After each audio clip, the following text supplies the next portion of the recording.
রাশিয়ার চিঠি প্রবন্ধে রবীন্দ্রনাথের রাশিয়া ভ্রমণের অভিজ্ঞতার কথা সংক্ষেপে আলোচনা করা হলো। রাশিয়ায় রবীন্দ্রনাথ যা কিছু দেখেছেন সবই অভিনব, সবই বিস্ময়কর। বারবার মনে হলো এই নূতনত্ব একেবারে মৌলিক, একেবারে গোড়া থেকে আলাদা। দেশের সমস্ত মানুষকে এরা সমভাবে জাগ্রত করেছে। সমগ্র দেশের চিত্তের জাগরণ ও আত্মমর্যাদার আনন্দ দেখা দিয়েছে। চিরকালই মানব সভ্যতার দুই শ্রেণীর কথা শোনা যায়, যাদের মধ্যে ভেদ দুস্তর। এই দুই শ্রেণীকে বলা হয় ধনী ও দরিদ্র। এই দুই শ্রেণীর কথা চিরন্তন ভেদ এক বিরাট সমস্যা। কবির নিকট এই সমস্যার সমাধানের কোনো শেষ নেই, কিন্তু রাশিয়ায় এসে কবি এই সমাধানের হদিশ পেয়েছেন। মানুষকে অমানুষ করে রাখলে কখনো মানুষের স্থায়ী উপকার করা যায় না।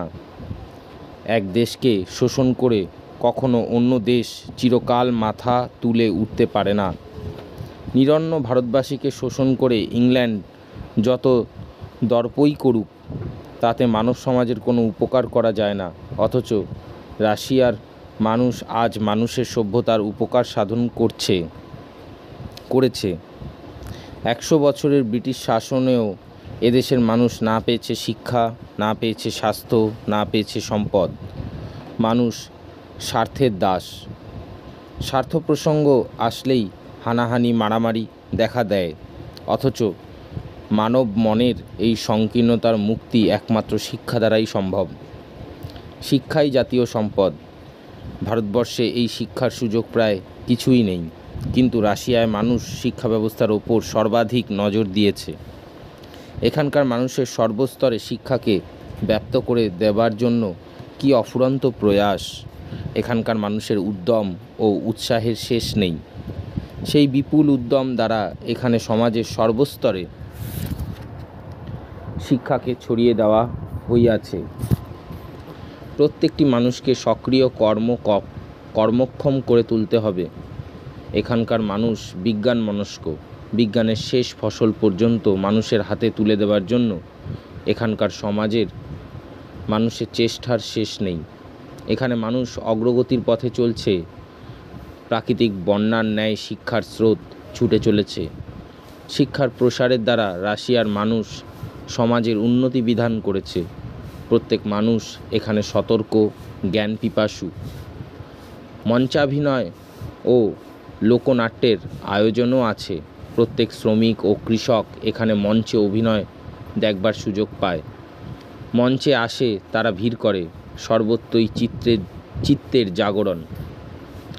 সর্বত্রই মানুষের মধ্যে আত্মমর্যাদার আনন্দ। এই জাগরণ সম্পূর্ণ অভিনব।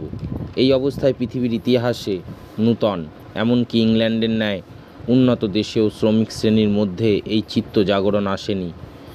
দেশের সাধারণ মানুষের এই জাগরণ কবিকে মুগ্ধ করেছে। একদিন রাশিয়ার অবস্থা ভারতবর্ষের অনুরূপ ছিল। রাশিয়া ছিল জারতান্ত্রিক আমলে এক অভিশপ্ত দেশ। ইহা ছিল অনুন্নত দেশ। কিন্তু ভারতবর্ষ আজও যে তিমিরে সেই তিমিরে। জড়তার পঙ্ককুণ্ডে ডুবে ভারতবর্ষ এখনও ছটফট করছে।